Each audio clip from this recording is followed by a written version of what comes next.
Video like जरूर कर लीजिए और ऐसे वीडियो लगातार फ्री में पाने के लिए चैनल को तुरंत सब्सक्राइब कर लीजिए और बेल आइकन को जरूर टैप कर लीजिए ताकि आगे भी सारे वीडियो आपको मिलते रहे। यूट्यूब में फॉलो करते हैं तो प्लीज ये वाला फ्री टेलीग्राम चैनल जरूर ज्वाइन कर लीजिएगा। सारे नोटिफिकेशन सारे अपडेट यहीं पे आते हैं, ध्यान रखिए। नमस्कार दोस्तों, मैं प्रियंका एग्जाम प्रिपरेशन में एक बार फिर से आप सभी का स्वागत करती हूं। और आज इंडियन पॉलिटी में जो अगला टॉपिक स्टार्ट हो रहा है विधायी संबंध के बारे में है।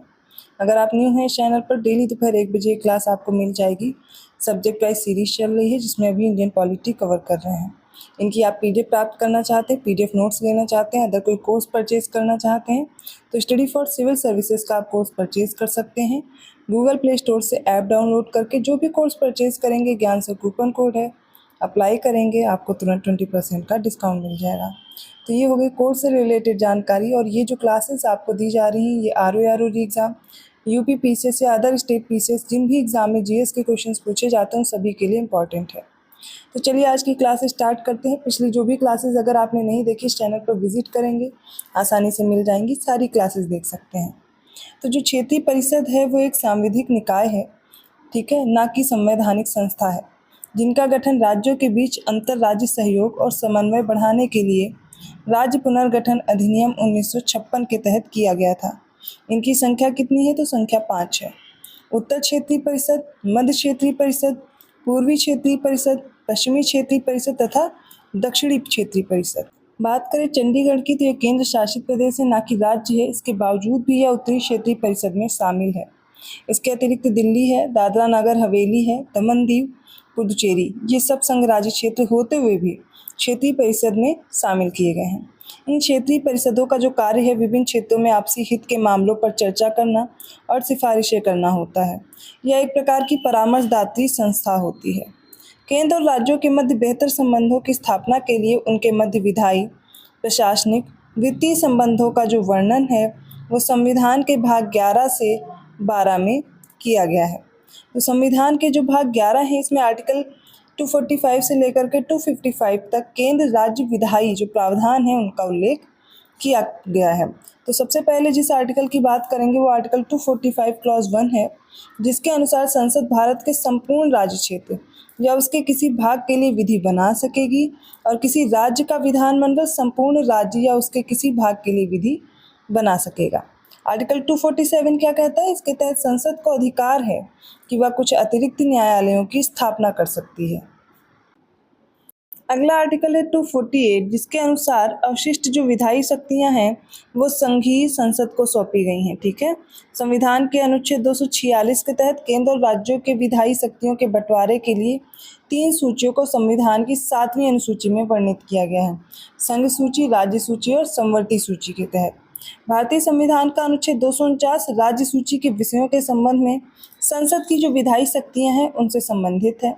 आर्टिकल 250 क्लॉज 1 के अनुसार राष्ट्रपति द्वारा आपातकाल घोषित किए जाने की स्थिति में संसद को राज्य सूची में वर्णित विषयों पर विधि बनाने का अधिकार प्राप्त हो जाता है।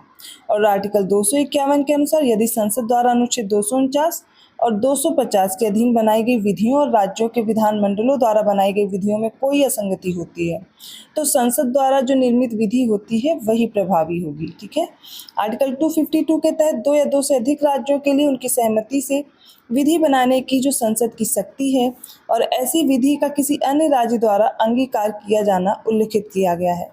आर्टिकल 253 इम्पॉर्टेंट है। इसके तहत संसद को किसी अन्य देश या देशों के साथ की गई किसी संधि, करार या अभिसमय अथवा अंतर्राष्ट्रीय सम्मेलन, संगम या अन्य निकाय में किए गए किसी विनिश्चय के कार्यान्वयन के लिए भारत के संपूर्ण राज्य क्षेत्र या किसी भाग के लिए कोई विधि बनाने की शक्ति प्राप्त होती है। तो जैसा कि संविधान के भाग 11 में बताया गया है प्रशासनिक संबंधों के बारे में केंद्र और राज्यों के बीच जो है, तो ये आर्टिकल 256 से 263 के तहत केंद्र और राज्यों के मध्य प्रशासनिक संबंधों का उल्लेख किया गया है। भारत देश के लिए सहकारी संघवाद की जो अवधारणा है इस पर कार्य हो रहे हैं। आर्टिकल 256 के तहत प्रत्येक राज्य की कार्यपालिका शक्ति का इस प्रकार प्रयोग किया जाएगा जिसे संसद द्वारा निर्मित विधियों की सुनिश्चितता बनी रहे। आर्टिकल 257 इसके तहत संघ सरकार कुछ दशाओं में राज्यों पर नियंत्रण रखती है। आर्टिकल 258 के अनुसार राष्ट्रपति किसी राज्य सरकार की सहमति से उस सरकार को या उसके अधिकारियों को ऐसी किसी विषय से संबंधित कृत्य जिन पर संघ की कार्यपालिका शक्ति का विस्तार है सौंप सकेगा। आर्टिकल 266 जे के अनुसार संसद विधि द्वारा किसी अंतर्राज्यिक नदी, नदी दून के या उसमें जल के प्रयोग, वितरण या नियंत्रण के संबंध में किसी विवाद या परिवाद के न्याय निर्णय के लिए उपबंध कर सकेगी। तो ये किसके पास अधिकार है? संसद के पास है। आर्टिकल 264 से 281 के तहत केंद्र तथा राज्य सरकारों के मध्य जो वित्तीय संबंध हैं उनका प्रावधान किया गया है। तो आर्टिकल 265 के अनुसार कोई कर विधि के प्राधिकार से ही अधिरोपित या संग्रहित किया जाएगा, अन्यथा नहीं। आर्टिकल 266 क्लॉज 1 के तहत भारत और राज्यों की संचित निधियों और आर्टिकल 266 क्लॉज 2 के तहत लोक लेखाओं का उल्लेख किया गया है। भारत की संचित निधि से धन आहरण हेतु सरकार को संसदीय मंजूरी की आवश्यकता होती है। लोक लेखा से धन आहरण के लिए सरकार को अनुमति की आवश्यकता नहीं होती है। प्रत्येक राज्य के पास समान प्रावधानों के साथ राज्य की अपनी संचित निधि हो सकती है। आइए अब देखते हैं भारत के लोक लेखा में क्या क्या शामिल है। सबसे पहले विभिन्न मंत्रालयों या फिर विभागों का जो बचत बैंक खाता है। नेक्स्ट है राष्ट्रीय लघु बचत कोष या रक्षा कोष, राष्ट्रीय निवेश कोष जिसमें विनिवेश से अर्जित धन है, राष्ट्रीय आपदा और आकस्मिकता निधि NCCF आपदा प्रबंधन के लिए है, भविष्य निधि, डाक बीमा आदि और समान निधि, ये सब लोक लेखा में शामिल होते हैं। 267 क्लॉज 1 के तहत भारत की आकस्मिकता निधि की स्थापना, मतलब संसद जो है वो भारत की आकस्मिकता निधि की स्थापना कर सकेगी। वित्त मंत्रालय के सचिव भारत के राष्ट्रपति की ओर से इस कोष को धारण करते हैं। बजट 2021-22 में वित्त विधेयक के माध्यम से भारत की आकस्मिकता निधि को रुपये 500 करोड़ से बढ़ाकर रुपये 30,000 करोड़ करने का प्रस्ताव किया गया। आर्टिकल 267 क्लॉज 2 के तहत राज्य विधानमंडल विधि द्वारा राज्य की आकस्मिकता निधि की स्थापना कर सकेगी। और आर्टिकल 275 के तहत राज्यों को संघ से अनुदान की जो व्यवस्था है वो की गई है। और आर्टिकल 280 क्लॉज 1 के तहत राष्ट्रपति संविधान के प्रारंभ के 2 वर्ष के भीतर और तत्पश्चात प्रत्येक वर्ष की समाप्ति पर या पूर्वोत्तर समय पर जिसे राष्ट्रपति आवश्यक समझते हैं आदेश द्वारा वित्त आयोग का गठन कर सकेंगे। तो वित्त आयोग के गठन से रिलेटेड जो आर्टिकल है वो 280 है। आर्टिकल 281 के तहत राष्ट्रपति वित्त आयोग द्वारा की गई प्रत्येक सिफारिश को संसद के प्रत्येक सदन के समक्ष रखवाएगा।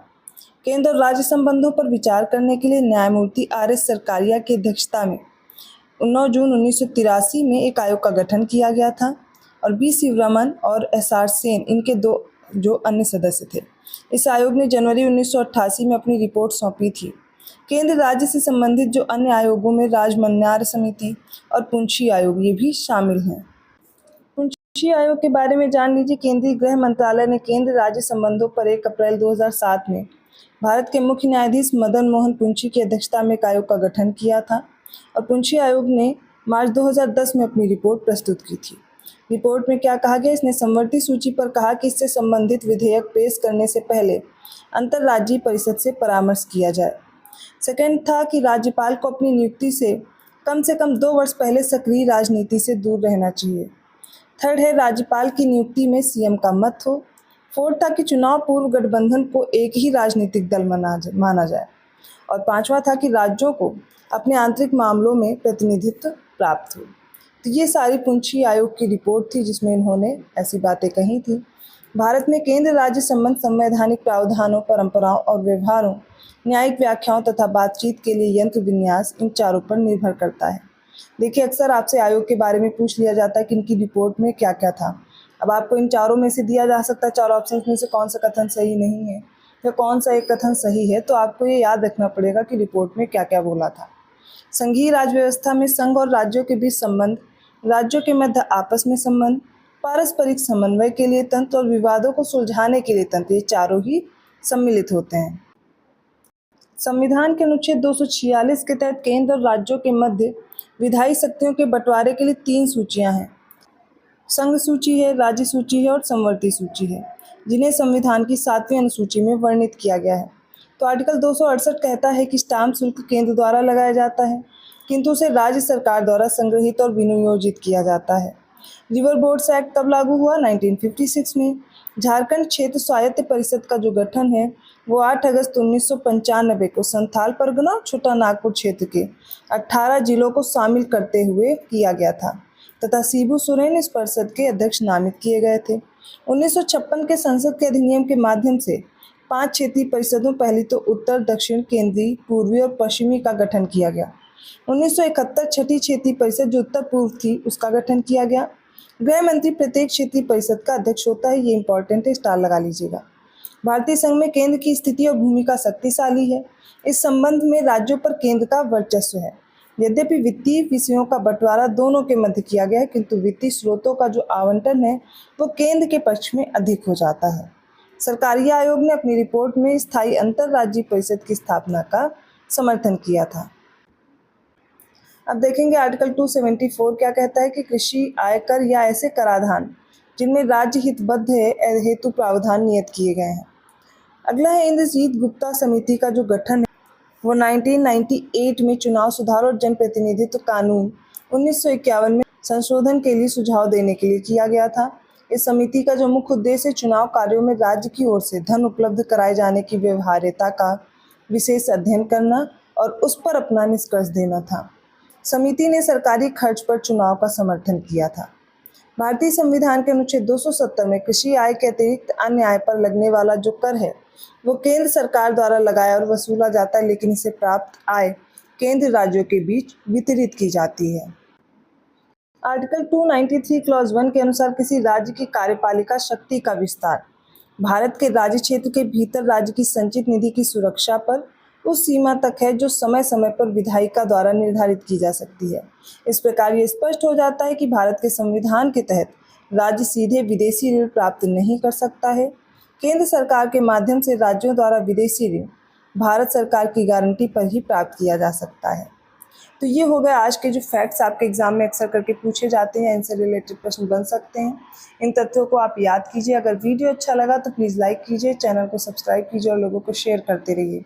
इन दिए गए नंबर्स पे आप पेड ग्रुप के लिए कॉल या मैसेज करके जानकारी ले सकते हैं। कोई भी कोर्स परचेज करना चाहते हैं आप देखेंगे इसमें ROE एग्ज़ाम, UPPCS जो आपके अपकमिंग एग्जाम्स, इनके लिए बेस्ट स्टडी मटेरियल आपको स्टडी फॉर सिविल सर्विसेज के जरिए से मिल जाएगा। तो मैं मिलती हूँ अगली क्लास में, तब तक के लिए धन्यवाद।